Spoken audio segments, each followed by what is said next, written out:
जानते हैं तांबे का इतिहास 10,000 वर्ष पुराना है। हमारे घरों में पूजा के बर्तन जो होते हैं वो तांबे के होते हैं, बिजली के वायर जो होते हैं वो तांबे के होते हैं। मैं आज आपको पढ़ाऊंगी भारत में तांबे के धातु कर्म का प्रारंभ। चलिए फोकस कीजिए यहाँ पर। भारत में तांबे के धातु कर्म का प्रारंभ, origin of metallurgy in India.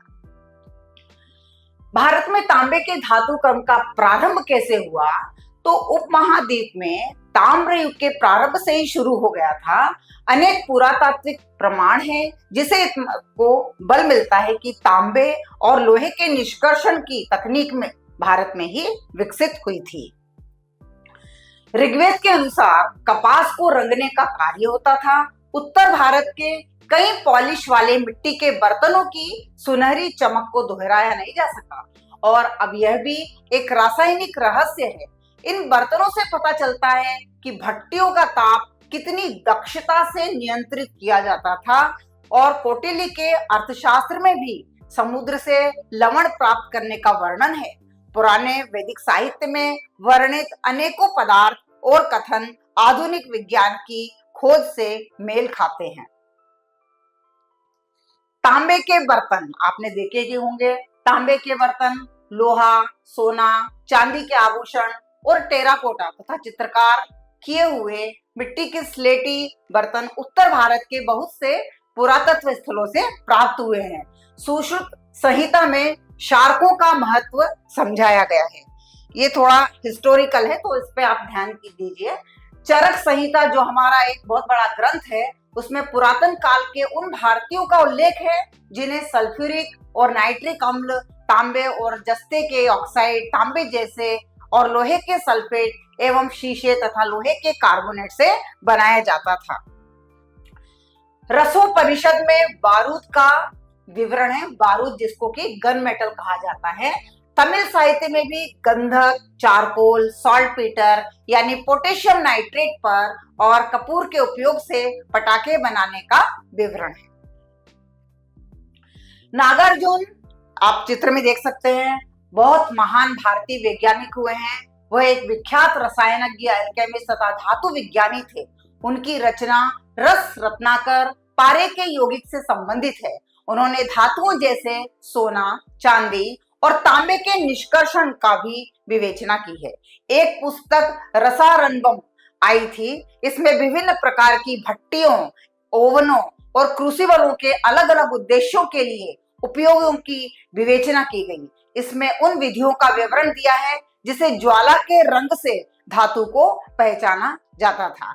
आज भी हम ये टेस्ट करते हैं, कंबशन टेस्ट, जिसको ज्वाला हम देख के, जिसकी फ्लेम को देख के हम पहचानते हैं कि वो किस धातु से रिलेटेड है। चक्रपणी ने मरकरी सल्फाइड की खोज की, चित्र देख सकते हैं आप। चक्रपाणी ये भी एक रसायनज्ञ थे। इन्होंने मरकरी सल्फाइड की खोज की। साबुन की खोज का श्रेय भी उन्हीं को जाता है।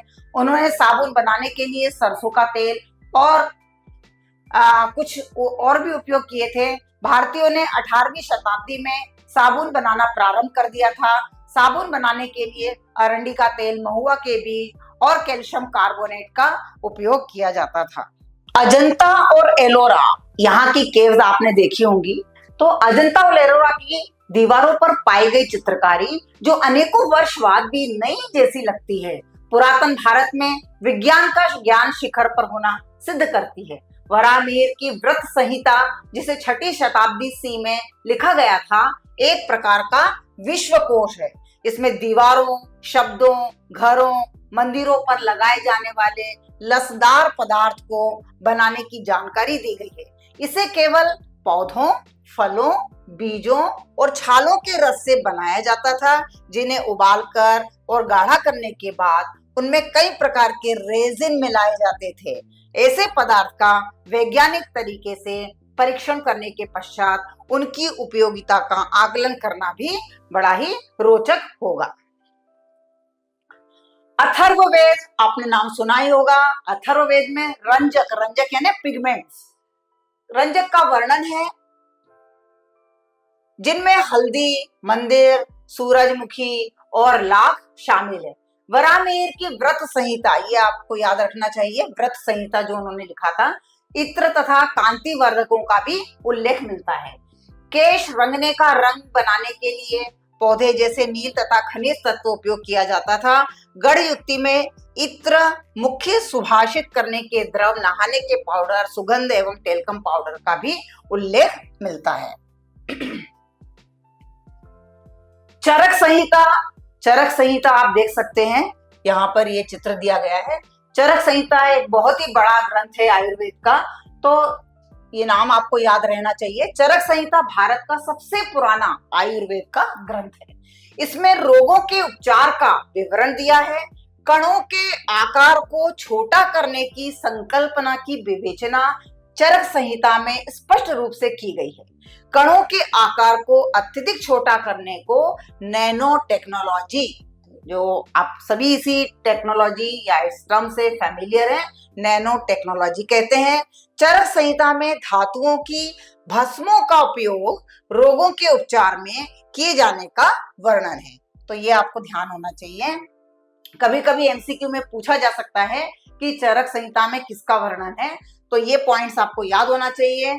भस्मों का उपयोग रोगों के उपचार में किया जाने का वर्णन है, और कणों के आकार को अत्यधिक छोटा करने को नैनो टेक्नोलॉजी कहते हैं, उसका भी वर्णन है। अब यह सिद्ध हो चुका है कि भस्मों में धातुओं के नैनो कण होते हैं।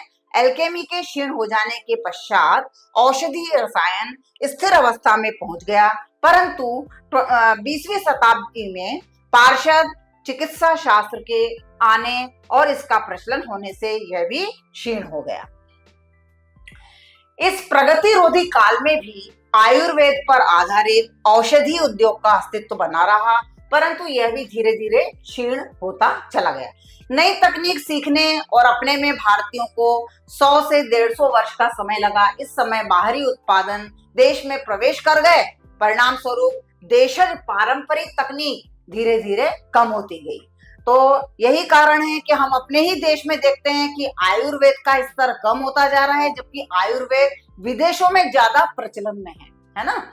भारतीय पटल पर आधुनिक विज्ञान 19वीं शताब्दी के अंतिम भाग में उभरा। 19वीं शताब्दी के मध्य तथा यूरोपीय वैज्ञानिक भारत में आने लगे और आधुनिक रसायन का विकास होने लगा। उपरोक्त वर्णन से रसायन द्रव्य के संगठन, संरचना, गुणधर्म तथा परस्पर क्रिया से संबंधित है। पदार्थ के मौलिक अवयवों पर परमाणुओं तथा अंगों के माध्यम से अच्छे प्रकार से समझा जा सकता है। यही कारण है कि रसायन विज्ञान परमाणु तथा अणुओं का विज्ञान, ये ध्यान रखना है आपको। Chemistry is what? Science of atoms and molecules. परमाणु और अणुओं का विज्ञान कहलाता है। क्या हम इन कणों को देख सकते हैं, उनका भार माप सकते हैं और उनकी उपस्थिति का अनुभव कर सकते हैं? क्या किसी पदार्थ की निश्चित मात्रा में परमाणुओं की संख्या ज्ञात कर सकते हैं? और क्या हम इन कणों की संख्या एवं उनके द्रव्यमान के मध्य मात्रात्मक संबंध प्राप्त कर सकते हैं? हम ऐसे ही कुछ प्रश्नों के उत्तर जानेंगे। इसके अतिरिक्त हम यहाँ पर यह भी वर्णन करेंगे कि किसी पदार्थ के भौतिक गुणा को उपयुक्त इकाइयों की सहायता से मात्रात्मक रूप से किस प्रकार दर्शाया जा सकता है। तो ये सारे प्रश्न हैं कि हम क्या इन छोटे छोटे कणों को देख सकते हैं, क्या उनका भार माप सकते हैं, क्या उनकी उपस्थिति अनुभव कर सकते हैं, उसकी निश्चित मात्रा में परमाणु की संख्या को ज्ञात कर सकते हैं, क्या इन कणों की संख्या उनके द्रव्यमान के मध्य मात्रात्मक संबंध है क्या, इन सब बातों को हम समझेंगे। ठीक है, तो इस चैप्टर को हम यहीं खत्म करते हैं। Thank you very much. तो देखा आपने, रसायन विज्ञान केवल फार्मूलाज तक लिमिटेड नहीं है, यह हमारे जीवन का आधार है और इतिहास से भी जुड़ा हुआ है।